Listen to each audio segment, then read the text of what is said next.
సుయా అనసూయ వచ్చేసాను.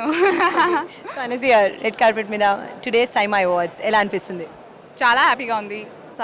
క్షణం సినిమాకి గాను నామినేట్ అయ్యాను. ఇన్ఫ్యాక్ట్ క్షణం చాలా కేటగిరీస్లో నామినేట్ అయింది ఈసారి.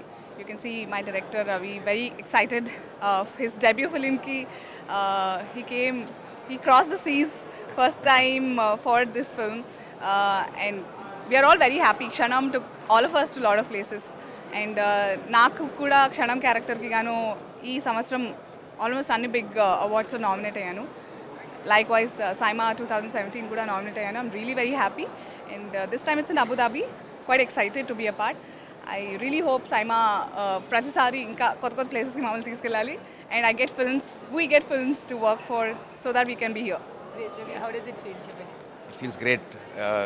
చేసిన ఫస్ట్ సినిమా అంటే అవుట్ ఆఫ్ కంట్రీ తీసుకొచ్చి it's my first international trip actually. So I'm happy that నేను చేసిన మొదటి సినిమా ఇక్కడ తీసుకొచ్చిందని, and I'm happy that cinema చాలా కేటగిరీస్లో నామినేట్ కూడా అయింది. Best film and best supporting actress and best debut director. So I feel very happy.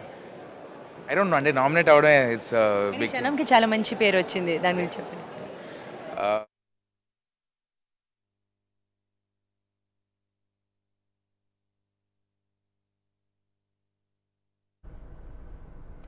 So అలా ఎంతో కలర్ఫుల్గా సాగింది సైమా అవార్డ్స్ వేడుక. అబుదాబిలో జరిగిన ఈ వేడుకకి హీరోయిన్లందరూ హోయలుపోతూ రెడ్ కార్పెట్లో TV9తో ముచ్చటించారు. అండ్ ఎంతోమంది తమ పర్ఫార్మెన్స్తో అదరగొట్టారు. ప్రాక్టీస్ చేస్తున్నప్పటి దృశ్యాలను కూడా మనం చూడొచ్చు.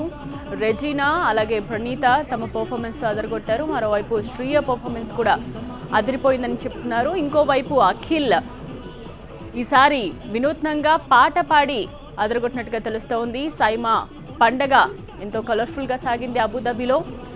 ఉత్తమ నటిగా రకుల్ ప్రీత్ సింగ్ ఎంపికగా అవార్డుని గెలుచుకోగా, ఇక ఉత్తమ నటుడి అవార్డు జూనియర్ ఎన్టీఆర్ గెలుచుకున్నారు. జాతీయ అవార్డును సొంతం చేసుకున్న పెళ్లి చూపులు ఉత్తమ చిత్రంగా నిలిచింది. ఇందులో ఈ సినిమా డైరెక్టర్ తరుణ్ భాస్కర్కు ఉత్తమ తొలి చిత్ర దర్శకుడు అవార్డు దక్కింది. ఊపిరి చిత్రాన్ని తెరకెక్కించిన వంశీ పైడిపల్లికి ఉత్తమ దర్శకుడు అవార్డు వరించింది.